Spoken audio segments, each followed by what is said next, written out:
Z delovnim posvetom v Moravskih Toplicah je vlada začela današnji obisk Pomurja. Predstavniki vlade bodo obiskali več regijskih ustanov, zavodov in podjetij, ter se tako podrobneje seznanili z razmerami v regiji, ki imajo največjo stopnjo brezposelnosti v Sloveniji, plače pa so 15% pod povprečjem.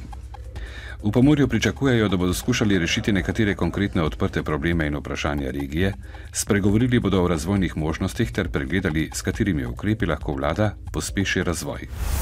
Organi obeh policijskih sindikatov in vlada se danes opredeljujejo do predloga sporazuma, o vsebini katerega so se vladni in sindikalni pogajalci uskladili v torek. Če bodo dogovor potrdili, bi že danes lahko sledil podpis sporazuma in s tem tudi umik referendumske pobude o zakonu za uravnoteženje javnih financ. Če ena od strani sporazuma ne bi podpisala, bi se po besedah ministra za delo Andreja Vizjaka zbiranje podpisov za referendum nadaljevalo in prišlo bi do ustavne presoje referendumske pobude. V primeru dogovora pa bi sledila objava zakona v uradnem listu, kar bi omogočilo uveljavitev varčevalnih ukrepov. Generalni direktorici davčne uprave Mojci Centa so grozili s smrtjo sina, razlog pa naj bi bilo preiskovanje poslov družine Janković. Na davčno upravo naj bi prispela anonimna pošta z grožnjo direktorici s fotomontažo smrtnice njenega sina in s pripisom, da ji bodo ubili sina, če davčna uprava nemudoma ne preneha preiskovati poslov družine Janković. Direktorica naj bi bila v šoku na urgenci. Upravni odbor Zavoda za zdravstveno zavarovanje Slovenije danes obravnava osnutek finančnega načrta zavoda za letošnje leto.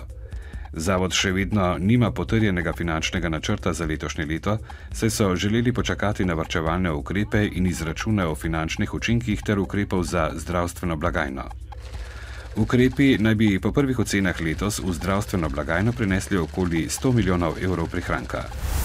Cene stanovanjskih nepremičnin so bile v letošnjem prvem četrtletju v povprečju za 4,2% nižje kot v zadnjem četrtletju lani. Pocenile so se vse vrste stanovanjskih nepremičnin, še posebej pa nova stanovanja. Prodaja je bila vnovič skromna.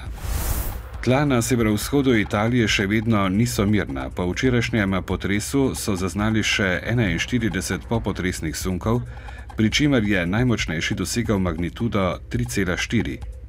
Po zadnjih podatkih je potres zahteval najmanj 16 smrtnih žrtev, 350 ljudi je ranjenih. Reševalci še vedno intenzivno iščejo preživele. Ob zadnjem potresu je bilo popolnoma ali delno uničenih 8000 hiš in stanovanj. V četrtek bo dopoldne še deloma jasno, popoldne pa bo več oblačnosti, nastajale bodo krajevne plohe in posamezne nevihte. V petek in soboto bo spremenljivo do pretežno oblačno z občasnimi krajevnimi padavinami, predvsem plohami in posameznimi nevihtami. V dnevniku televizije Maribor ne zamudite. Nova KBM je na dražbi kupila konstruktorjeva neprodana stanovanja v Novih Stolpnicah.